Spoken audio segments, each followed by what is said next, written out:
मित्रांनो, पुन्हा एकदा तुमचं स्वागत आहे आपल्या स्पोकन इंग्लिश कोर्समध्ये, ज्या ठिकाणी आपण शूड हा टॉपिक पाहतोय.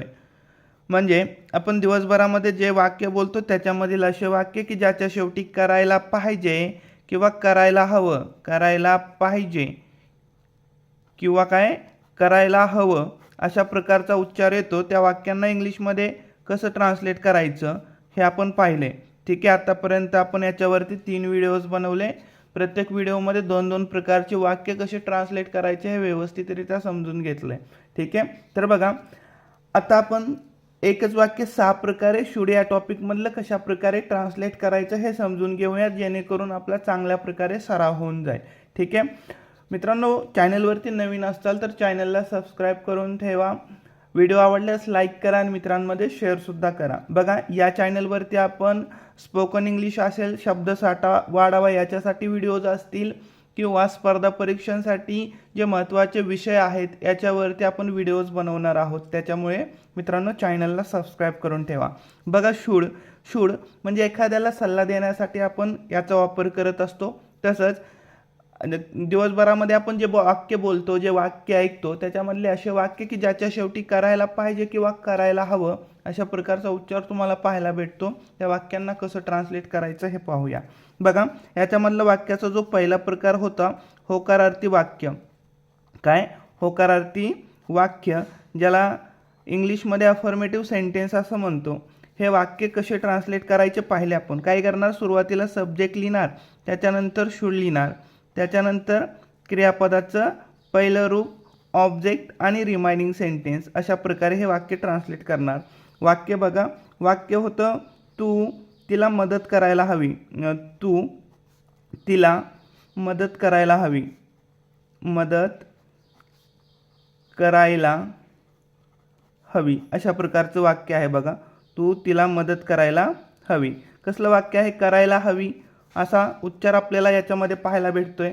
म्हणजे शूडमधलं वाक्य आहे किंवा एखाद्याला आपण सल्ला देण्यासाठी वापरतोय की तू असं असं करायला हवं. ठीक आहे, तर बघा हे वाक्य कुठे येणार, शूड या टॉपिकमध्ये येणार आणि हे वाक्य होकारार्थी आहे. ना याच्यामध्ये कोणत्याही प्रकारचा प्रश्न विचारला आहे, ना या वाक्यामध्ये नकार आहे, म्हणजे होकारार्थी वाक्य आहे. ठीक आहे, तर बघा ट्रान्सलेट करताना काय येणार, सुरुवातीला तू म्हणजे यू लिहिणार, त्याच्यानंतर शूड येणार. काय येणार, शूड. शूड लिहिलं.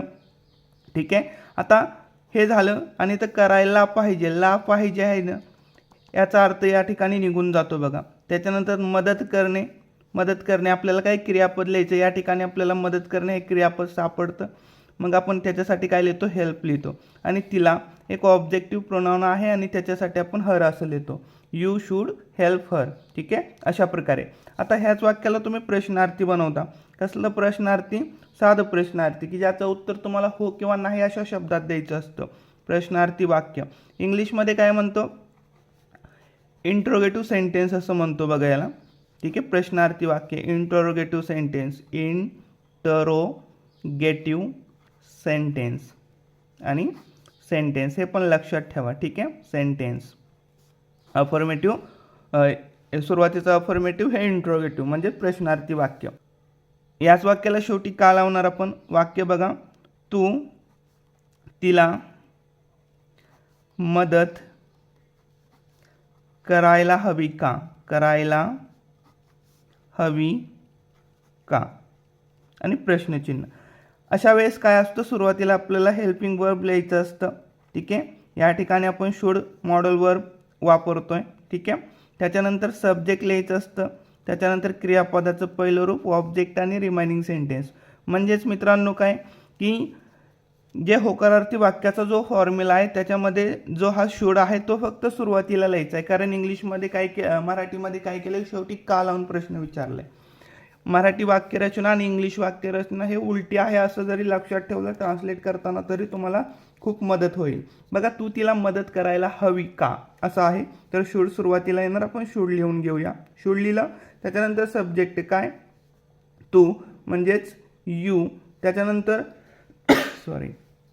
त्याच्यानंतर क्रियापदाचं पहिलं रूप, क्रियापद मदत करणे म्हणजे काय, हेल्प, आणि त्याच्यानंतर ऑब्जेक्ट आहे तिला म्हणजे हर. आता हे रिमाइनिंग सेंटेन्स, जर वाक्य आणखीन मोठं असतं, वाक्यांमध्ये अनेक शब्द असते, तर आणखीन रिमाइनिंग सेंटेन्स जे राहिलं होतं ते आपण या ठिकाणी ॲड केलं असतं. ठीक आहे, तर या ऑब्जेक्टपर्यंतच आहे या वाक्यामध्ये, म्हणून आपण इथपर्यंत ट्रान्सलेट केला आणि प्रश्नचिन्ह दिला शेवटी. आता बघा, वाक्याचा जो तिसरा प्रकार आहे तो आहे नकारार्थी वाक्य. कसले वाक्य? नकारार्थी वाक्य. ह्याच वाक्याला काय करणार तुम्ही? नकारार्थी बनवणार, म्हणजे निगेटिव्ह सेंटेन्स. ठीक आहे. तर बघा, हेच वाक्य कसं? तू तिला मदत करायला नको. तू तिला मदत करायला नको. ठीक आहे. तर बघा, काय करणार या ठिकाणी? सुरुवातीला फॉर्म्युला काय? सुरुवातीला सब्जेक्ट, त्याच्यानंतर शूड, त्याच्यानंतर 3 नंबरला नॉट, त्याच्यानंतर क्रियापदाचं पहिलं रूप, ऑब्जेक्ट आणि रिमाइनिंग सेंटेन्स आणि फुल स्टॉप. ठीक आहे. आणि या शूड आणि नॉटला ज्यावेळेस एकत्र करून तुम्ही लिहिचाल त्यावेळेस तुम्ही असं शूडंट असं लिहू शकता, हे पण लक्षात ठेवा. ठीक आहे. तर बघा, काय करणार? सुरुवातीला तू म्हणजेच काय? यू. ठीक आहे. त्याच्यानंतर शूड, त्याच्यानंतर नॉट, त्याच्यानंतर काय? क्रियापदाचं पहिलं रूप, हेल्प. ठीक आहे, मदत करणे, आणि तिला म्हणजे हर, आणि full stop. You should not help her. तू तिला मदत करायला नको, किंवा यू शूडंट हेल्प हर, अशा प्रकारे पण तुम्ही ट्रान्सलेट करू शकता. ठीक आहे. आता बघा, वाक्याचा जो चौथा प्रकार आहे तो काय आहे? तू तिला मदत करायला नको का? मदत करायला नको का? ठीक आहे. हेच वाक्य आपण घेतलंय बघा, तू तिला मदत करायला नको आणि का? प्रश्नचिन्ह. हे कसलं वाक्य आहे? बघा, चौथ्या प्रकारचं वाक्य आहे. हे बघा, चौथ्या प्रकारचं वाक्य आहे. या ठिकाणी कोणतं? नकारार्थी प्रश्नार्थी वाक्य. हेच वरती लिहिले बघा आधी वाक्य मी, हे लक्षात ठेवा. नकारार्थी प्रश्नार्थी वाक्य, निगेटिव्ह इंट्रोगेटिव्ह सेंटेन्स असं म्हणतो. ठीक आहे.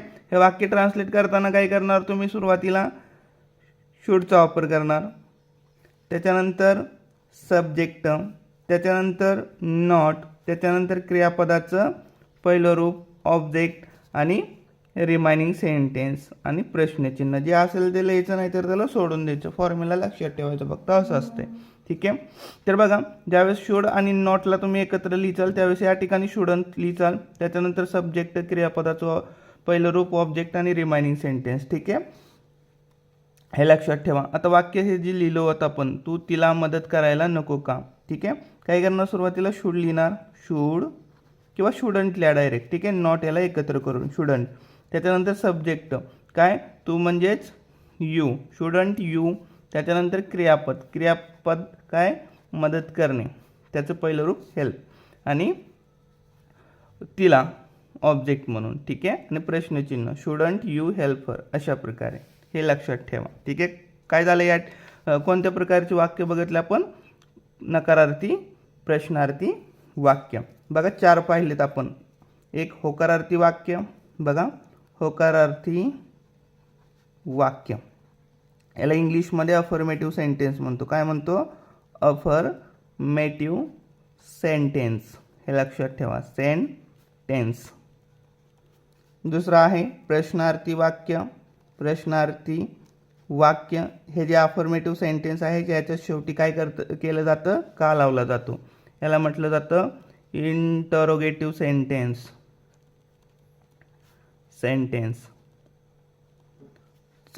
तिसरं बघा काय? नकारार्थी वाक्य. नकारार्थी वाक्य ज्याला काय म्हटलं जातं? Negative sentence. Negative sentence. आणि चौथा जो आहे तो आहे नकारार्थी प्रश्नार्थी वाक्य. जे नकारार्थी वाक्य होतं प्रश्नार्थी वाक्य, हे जे नकारार्थी वाक्य आहे त्याला शेवटी का लावून प्रश्न विचारला जातो. Negative interrogative sentence. ठीक आहे, अशा प्रकारे. ठीक आहे. हे बघा, वाक्याचा जो 5वा प्रकार आहे तो आहे WH प्रश्नार्थी वाक्य. WH प्रश्नार्थी वाक्य ज्याला काय म्हटलं जाणार? WH इंटरोगेटिव्ह आणि सेंटेन्स. WH interrogative sentence. ठीक आहे, WH इंटरोगेटिव्ह सेंटेन्स असं. ठीक आहे, हा बघा वाक्य घेऊया, तेच वाक्य, त्याच्यामध्ये आपण WH शब्दाचा वापर करून प्रश्न विचारूया. मराठीमध्ये कोणकोणते शब्द असणार ज्यांची मदत आपण प्रश्न विचारण्यासाठी करतो? का, कोठे, केव्हा, कोणता, कसा, कशी. ठीक आहे, तर अशा प्रकारचे जे शब्द आहेत यांचा वापर आपण प्रश्न विचारायसाठी करतो. आणि हे वाक्य कुठे येतात? WH प्रश्नार्थी वाक्यात येतात. जसे की तू तिला केव्हा मदत करायला हवी, करायला हवी. तू तिला केव्हा मदत करायला हवी, अशा प्रकारचा प्रश्न आहे. या ठिकाणी बघा केव्हाचा वापर करून प्रश्न विचारला आहे. ठीक आहे, एक WH वर्ड आहे, म्हणजे WH प्रश्नार्थी वाक्य आहे. काय करणार सुरुवातीला बघा फॉर्म्युला लिहून देतो. WH वर्ड लिहिणार सुरुवातीला हे वाक्य ट्रान्सलेट करताना. त्याच्यानंतर शुड लिहिणार. काय लिहिणार? शुड.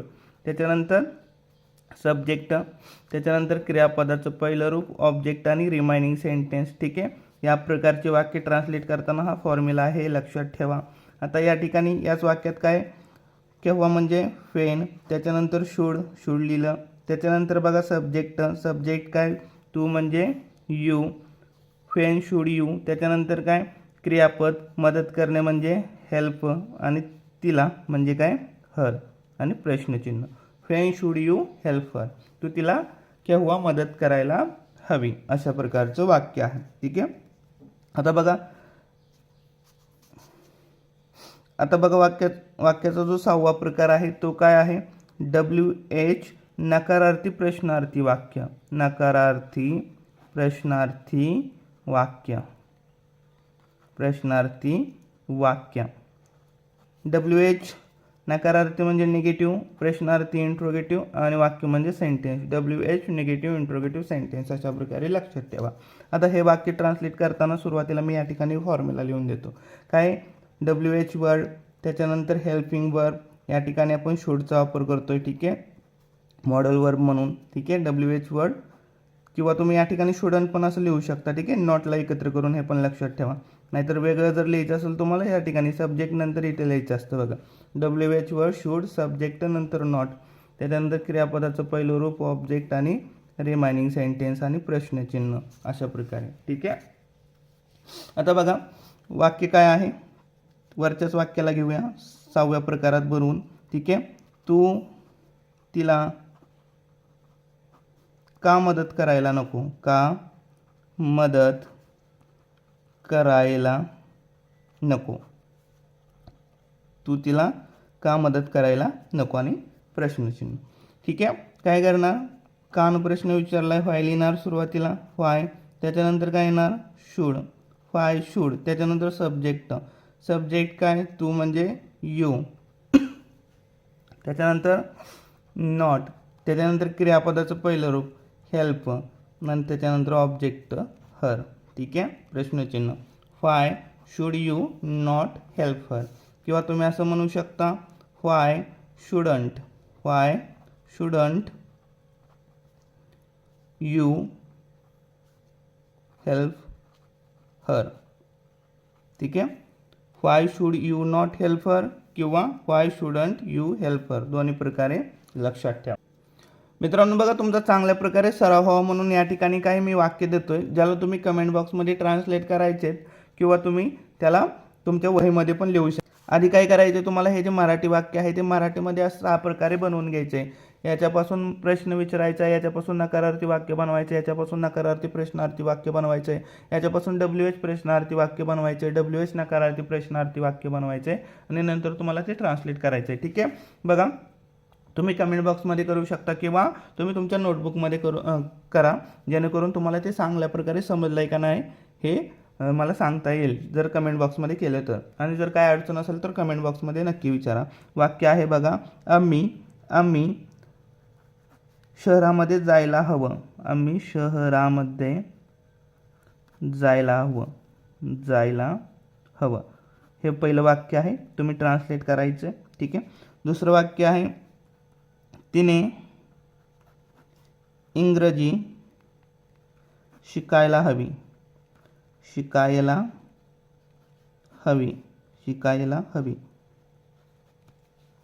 तिसरं वाक्य आहे रवीने आईला मदत करायला हवी, मदत करायला हवी.